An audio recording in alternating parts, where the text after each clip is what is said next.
Idriss Aberkane sur We Love Buzz. Je suis d'origine algérienne et j'aimerais que l'Algérie ressemble davantage au Maroc. D'un point de vue économique, il y a plein d'autres domaines que je ne connais pas, mais d'un point de vue économique, j'aimerais une économie diversifiée. L'Algérie, j'ai peur que ça ne soit plus un pays avec du pétrole, mais du pétrole avec un pays. Et c'est ça qu'il faudrait éviter. C'est un mot qui suffit en lui-même. Liberté, ça dit tout, quoi. C'est le plus important. Alors, aujourd'hui, il y a le débat sur la sécurité. Les gens disent, oui, il faut plus de sécurité, mais du coup, moins de liberté. Ça, c'est un scandale, c'est une erreur, c'est faux. La liberté précède la sécurité. La nature humaine est de naître libre, de ne pas naître en sécurité. C'est la nature de l'humain que de naître libre. La sécurité est le fruit de la liberté, mais pas l'inverse.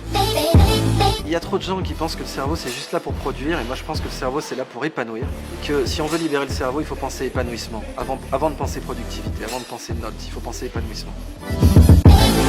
Technologie de demain. Si la connaissance c'est le nouveau pétrole, le jeu vidéo c'est le nouveau pipeline.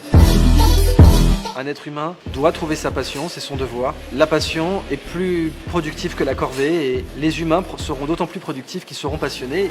La macroéconomie d'un pays, je parle de PIB, de produit intérieur brut, doit encourager la passion, car la passion c'est ce qui construit le vrai PIB.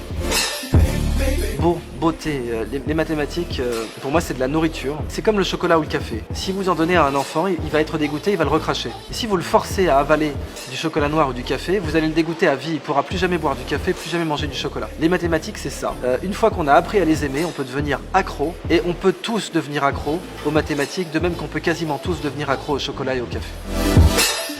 Sagesse, c'est ce qui nous manque. S'il y avait une chose dont notre civilisation a besoin, c'est de sagesse. La sagesse est plus importante que la science. Je persiste et je signe.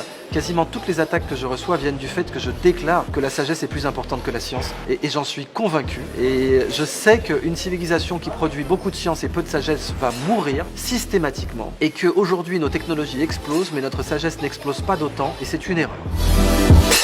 Artificiel, naturel. C'est le grand débat aujourd'hui. C'est ce que le grand Laurent Alexandre a appelé la guerre des intelligences. L'intelligence artificielle versus l'intelligence naturelle. Qui va gagner? Je suis très optimiste sur l'intelligence naturelle parce qu'elle a fait ses preuves en 4 milliards d'années. Le critère de base pour l'intelligence, c'est la survie. C'est-à-dire que est intelligent ce qui sait survivre.